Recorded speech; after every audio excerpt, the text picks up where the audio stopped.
예, 어제 뉴스룸에서 한강에 투신한 20대 여성 전화를 받은 119 대원의 대응 논란에 대해서 이제 보도를 했었는데 네. 먼저 이게 어떤 내용인지 먼저 정리 좀 해주시죠. 그렇습니다. 짧게. 11월 27일에 있었고 새벽에 있었던 일입니다. 20대 여성이 한강에 투신을 했고요. 이 투신한 상태에서, 그러니까 물 안에 들어있는 상태에서 위급함을 느끼고 119에 구조 요청을 했어요. 네. 그 119 대원이 전화를 받았는데 당시 이 119 그 대원이 구급 요청, 구조 요청을 전화를 받으면서 마치 장난 전화인 것처럼 이 대응했던 이 태도에 대해서 문제 제기를 하고 있는 것입니다. 그렇군요. 자, 그러면 지금 말씀하신 것처럼 이 문제가 되고 있는 한강 투신 20대 여성 그리고 119 대원의 전화 내용을 직접 들어보시겠습니다. 한강이에요, 지금.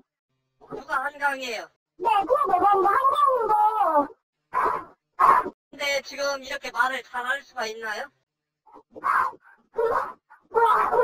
수영하니까. 아, 내린 거예요. 뛰어 내릴 거예요. 장난전 아니에요. 아, 그러면 우리가 장난전화라고 생각 안 해요. 아니, 달에서 말씀을 드린 거예요. 한강에서 수영하시면서 이렇게 전화까지 하는 거 보니까 대단해가지고. 알았어요, 우리 전화 좀 잘 받아주세요. 일단 지금 들으신 통화는 2분간 이어졌고요. 이후에 이제 대원들이 출동을 했는데 결국 이 20대 여성 투신을 했었고 이미 숨진 채로 발견이 돼서 지금 논란이 되고 있습니다. 그렇습니다. 이제 그 실제 투신 시각이 1시 23분이라고 얘기를 하고 있고요. 네. 신고 전화를 1시 28분에 한 것으로 지금 나와 있습니다. 네. 그런데 이제 저런 식으로 전화를 받고 난 다음에 출동 지령을 하긴 했는데 이제 2분 후에 한 거죠. 예. 그리고 구조대는 일단 전화를 끊고 바로 확인한 거네요. 빨리 예. 그리고 도착했습니다. 네. 그런데 그리고 난 다음에 20분 정도만 수색을 하고 사실은 이제 못 찾았어요. 그리고 난 다음에 나중에 3일인가 지나서 이제 시체가 발견이 되었던 거라서 네. 이게 과연 제대로 된 대응을 했느냐 이제 이 부분이 좀 문제가 됩니다. 그러니까 매뉴얼대로 진행이 됐던 부분들도 있고 그렇지 못한 부분들도 있을 텐데 이렇게 문제는 태도였던 것 같아요. 그러니까 지금 한강에서 수영하면서 전화하는 게 대단하다라고 생각이 되어서 얘기를 한다. 뭐 이런 얘기들 지금 뛰어내릴 거예요? 아니면 뛰어내린 거예요? 뭐 이렇게 물어보는 내용들이라든지 이 상황의 긴박함을 전혀 인지하지 못하고 혹시나 이것이 장난 전화가 아닐까라는 의구심을 가지고 대응하는 듯한 저 태도에 대해서 많은 분들이 문제 제기를 하고 있는 것이죠. 예.